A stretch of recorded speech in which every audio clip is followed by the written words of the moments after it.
Now, the rest of the story. It's Wednesday evening, December 20, 1978.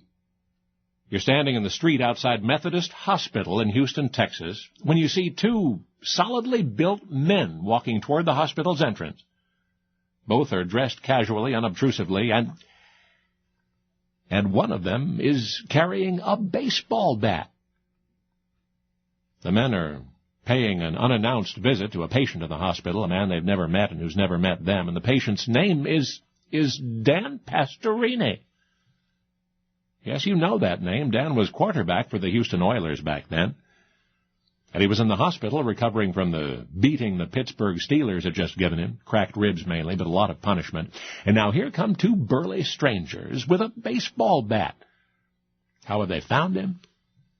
How indeed, the team is usually quiet about such matters, and hospitals oblige. Sometimes not even the sports desk at the Houston Chronicle knows where an injured athlete is being treated.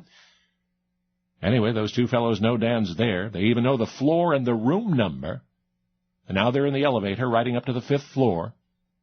And now they're walking down the corridor and into Dan's room, and Dan turns his head and he sees them, but before he can speak, one of the men does. "My name is Byron," he says. It's his companion with the baseball bat. Then Byron, whoever he is, tells the bedridden quarterback, "Watch this." Well, you know what? This Byron raises his arms in the air, and the man with the bat swings, sends it crashing into Byron's rib cage, but the bat bounces off. Byron has not even flinched. So Dan Pastorini, apparently astounded and feeling the ache in his own mending ribs, asks how come, and Byron answers that he is wearing a military flak jacket. Weighs only 7 ounces, he says. To which Dan says, "I want one of those." And Byron removes his and he says, "It's yours." Well, 4 days later, Christmas Eve, the Oilers tangled with the Miami Dolphins.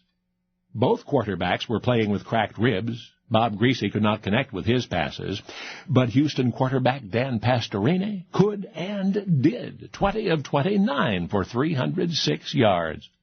The Oilers won, of course, 17-9. And again on New Year's Eve, Dan field-marshaled his Houston team to victory, 31-14 over New England's Patriots. And, yes, he led the Oilers straight into the playoffs that season. That flak jacket put 5 more seasons on Dan Pastorini's NFL career, at least that's what they say.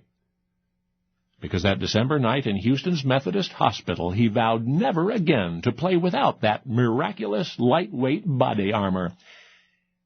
You know, I'm told the NFL has no regulations about flak jackets or the like, and knowing what we know, it's hard to imagine why, but I'll tell you this much more. Dan Pastorini was sidelined in 1980, sidelined with an injury only 5 games into the season, and he was wearing that trusted memento of the night 2 strangers came to call.